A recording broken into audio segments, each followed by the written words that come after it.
Alors je sais pas si vous vous rappelez, il y a quelques temps, j'avais fait une vidéo parce que ça m'avait vraiment retourné de voir des gens faire du black sans aucune discrétion. C'était, je vais pas redonner le nom parce que je l'ai coupé plein de fois du coup dans la vidéo d'origine.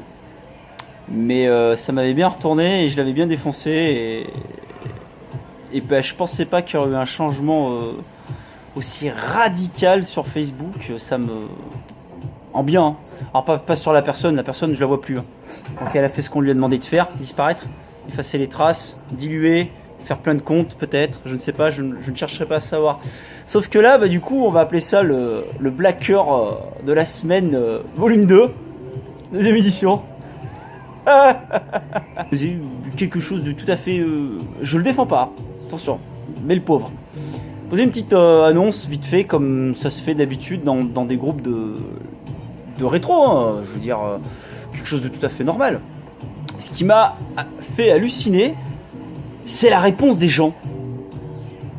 On m'aurait dit ça il y a un an, j'aurais dit c'est pas possible. Du coup voilà l'annonce. Donc on va l'appeler Benoît. Donc Benoît. Salut, besoin d'une estimation, je reviens de Broc et j'ai chopé Resident Evil 2 sans notice sur PS1 et Resident Evil 3 complet sur PS1. Jusque là tout va bien. À combien ils cotent chacun? On sent que ça va partir en vrille. Histoire de les vendre à juste prix pour les deux parties. C'était pas méchant, mais du coup, alors que c'est un groupe qui normalement le fait normalement, mais normalement. Mais là, du coup, il s'est pris un taureau dans la gueule. Mais ouah, le pauvre. Alors, je vais donner les noms parce que vous êtes gentils. J'ai bien aimé comment vous avez réagi quand même, c'est sympa. Laurent Moyard. Ah, un revendeur. Il a pris 10 pouces pour cette phrase-là. Seg LG. À peine acheté, on veut déjà savoir la valeur. C'est pas la valeur qui compte, c'est l'objet. S'il te plaît et qu'il vaut rien, tu t'en fous. 6 pouces. J'ai rigué.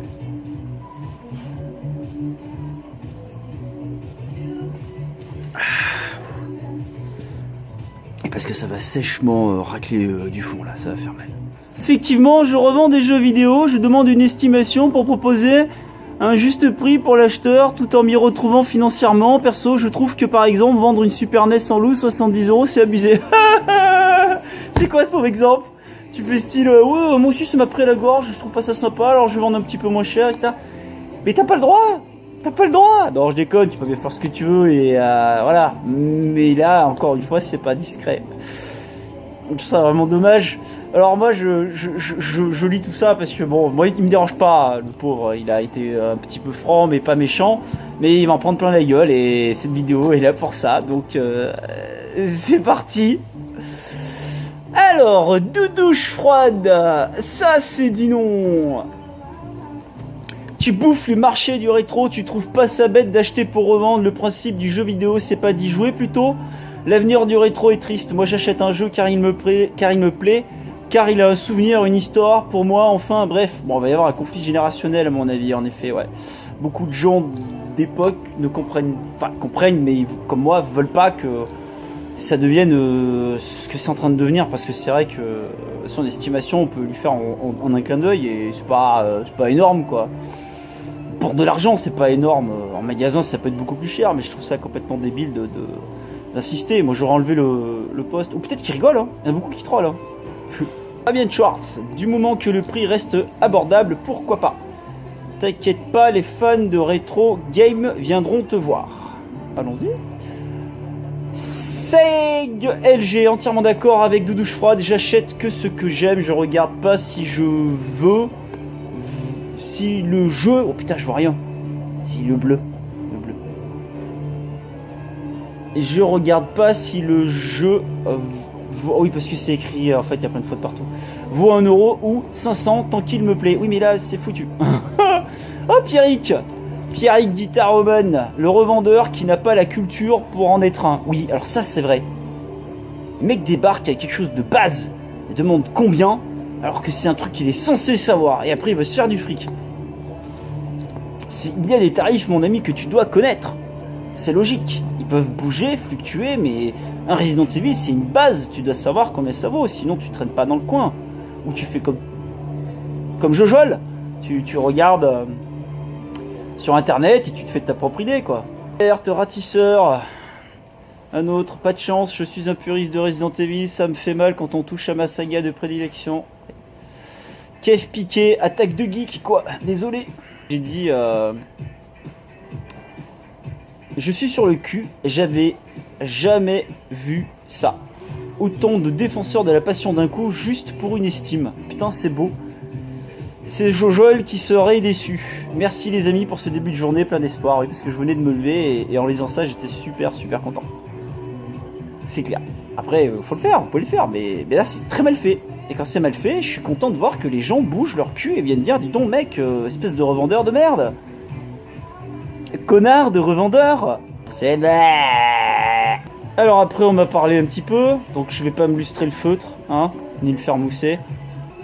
Je pense que c'est parce que c'est quelque chose de basique qui a été proposé et ça a énervé tout le monde. C'est des annonces perpétuelles tout le temps, combien, alors que c'est des choses qu'on a un peu... enfin qu'on connaît à la base, quoi, c'est clair. J'aime bien ça.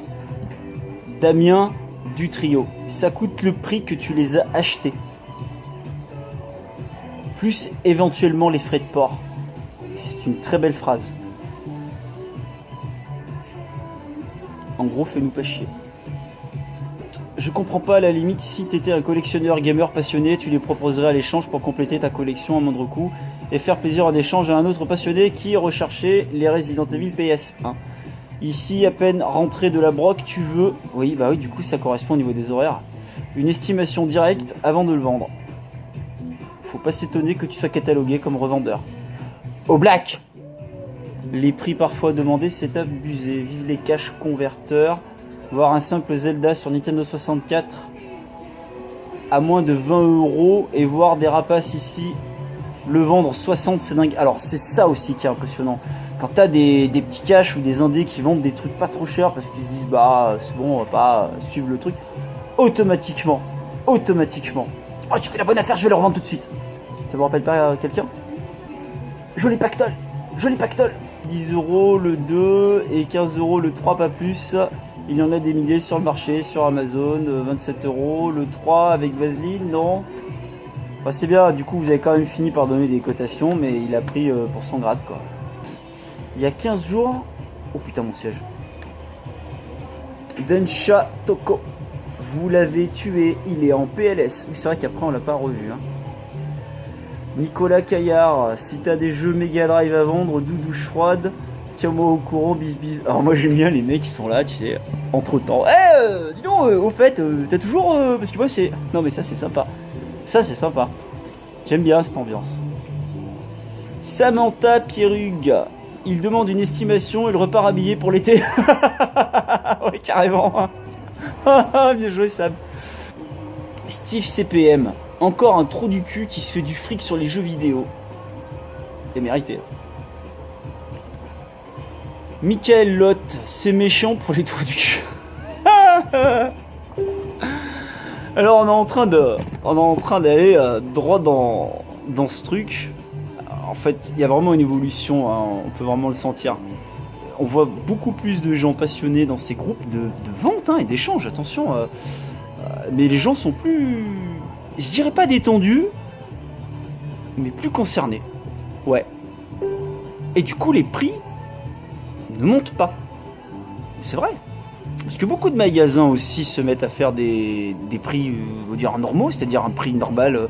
Acheter un jeu 5, 6 pour le revendre, comme je vous ai déjà expliqué, 15 voire 18, des choses à payer, c'est la vie, c'est comme ça, c'est un commerce, hein, on vit pas tous dans le garage, hein, avec des colis tous les jours.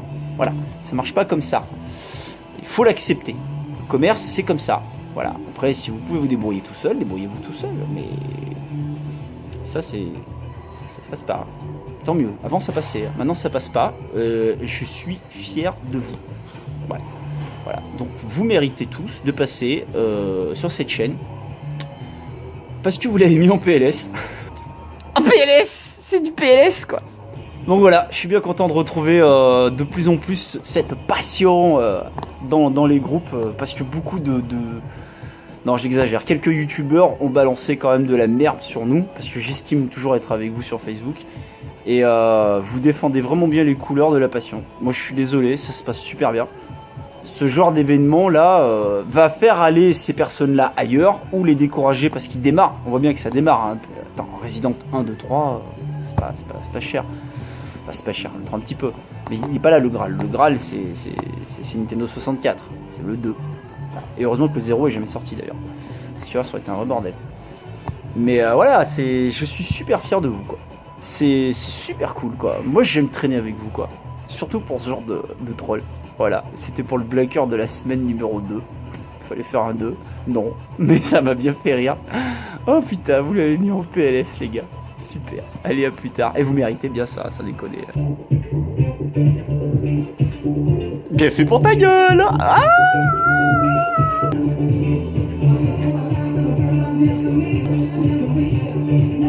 oui. Où ça? Dans son cul.